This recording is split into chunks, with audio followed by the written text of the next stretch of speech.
Another wild swing across the line from Babar Azam. Babar goes, he's on his way back. Babar Azam didn't have a very good Asia Cup. He lost his T20 international ranking to Mohammad Rizwan.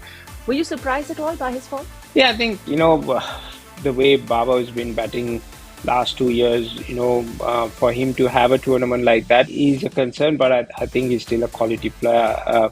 Probably the occasion being part of an Asia Cup and not that often that India-Pakistan play each other as well, 2 games before the main stages as well. So maybe the whole pressure got to him as well a little bit, I would say.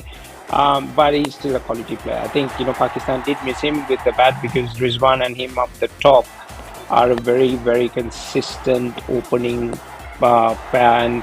And the success of Pakistan in the last 2 years has been on that foundation, where all the big hitters come in the middle and they give that platform and they take it on. So that's something that they missed. But all good players do go through a little lean patch. I'm sure he'll go back and go through his processes and come back stronger. Do you think that some teams and bowlers might have just figured him out? Not really. I think they have a couple of good balls which got him out in this competition, and then a couple of soft dismissals which could happen. So you can't really put something and say that people have figured him out. It's just the occasion, the conditions, and all that.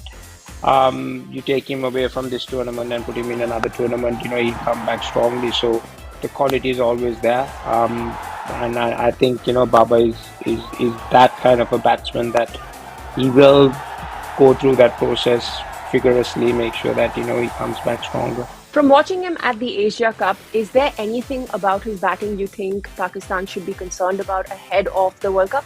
No, I think the importance is that when you have a quality player like that, try and not put pressure on him. I'm sure there would have been a lot of discussions about his form in the Asia Cup and all that, but leading up to the World Cup, you want your best player to be confident, relaxed, and going into the World Cup. So as long as they are not putting undue pressure on him, that's the important thing. And being the captain and being the best batsman in your team, it is not an easy task. So that's something that he has to live up with going into a World Cup.